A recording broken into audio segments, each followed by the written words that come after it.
শুরু হয় তাহলে প্রচলিত ধারায় যে জিনিসটা চলে থাকে আমাদেরকে একটু আমাদের ক্ষেত্রে এমন রয়েছে বিচারক নিয়োগের ক্ষেত্রে। আপনারা জানেন যে আমাদের সংবিধানে বিচারক নিয়োগের ক্ষেত্রে ক্রাইটেরিয়া বলা আছে যে তিনি উচ্চ আদালতে 10 বছরের আইন পেশায় নিয়োজিত আছে অথবা 10 বছরের বিচারিক কার্যক্রমের অভিজ্ঞতা তারা বিচারক। ওই আইনের মধ্যে এটাও আছে যে পরবর্তীতে রাষ্ট্রপতি বা সরকার অন্য কোনো শর্ত কন্ডিশন অ্যাটাচ করলেও সেগুলো করতে পারে। যে পরিপ্রেক্ষিতে আজকে বিচারক নিয়োগ প্রস্তাবের 2025 জারি হয়েছে এবং ইতিমধ্যেই সেই কমিটির পক্ষ থেকে একটি গণবিজ্ঞপ্তি দেওয়া হয়েছে।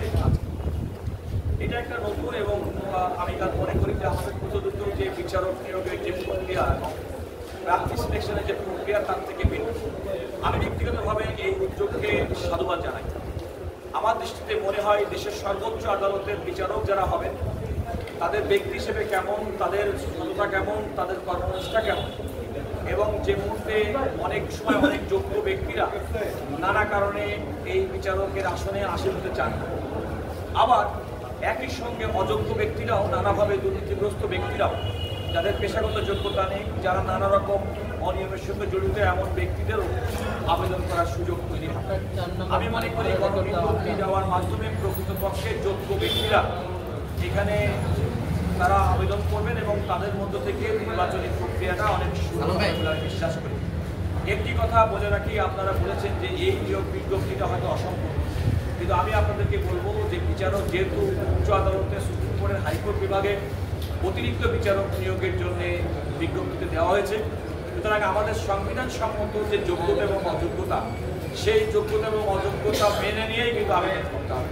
খোলা চোখে শুধুমাত্র এই আবেদনটা দিতে গেলে অন্যান্য যোগ্যতা কেন উল্লেখ করেন একটা প্রশ্ন আপনাদের মধ্যে আসতে পারে, কিন্তু সেক্ষেত্রে আমার বক্তব্য হচ্ছে যে এটি কিন্তু আমাদের সংবিধান সম্মতভাবে যে যোগ্যতার কথা আমি পূর্বে বলেছি সেই যোগ্যতার সাপেক্ষে মানুষ আবেদন করতে পারে। সুতরাং বেসিক ওটার আগে আইনজীবী যারা আবেদন করবেন তাদেরকে উচ্চ আদালতে 10 বছরের আইন পেশার অভিজ্ঞতা, দ্বিতীয়ত হচ্ছে নিম্ন আদালতের বিচারক যারা করবেন তাদের মধ্যে থেকেও তাদের 10 বছরের বিচারিক কার্যক্রম।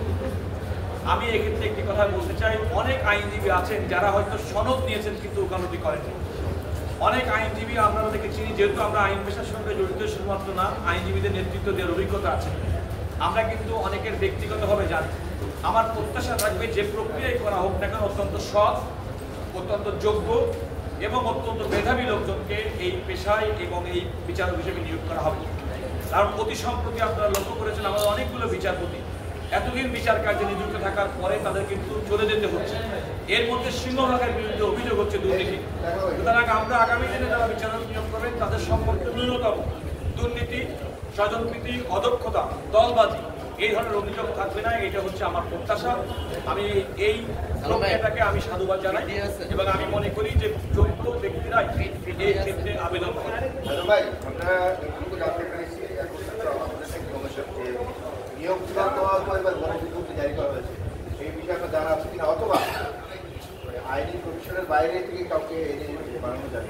দেখুন, আমি আগেই বলেছি যে দেখেন, আপনি যেটা বললেন যে নিয়োগ প্রক্রিয়া চূড়ান্ত হয়েছে এমন তথ্য আমাদের কাছে নেই। কারণ নিয়োগ প্রক্রিয়া চূড়ান্ত হওয়ার যে বিষয়টি আমাদের সংবিধান সম্মতভাবে বর্তমানে যে অধ্যাদেশ আর আগে যেটা ছিল সবসময় নিয়োগ রাষ্ট্রপতি দেন প্রধান বিচারপতি পরামর্শে, এবং সেটি কিন্তু সংবিধানের সেই ধারা কিন্তু অনুচ্ছেদ কিন্তু এখন অব্যাহত আছে।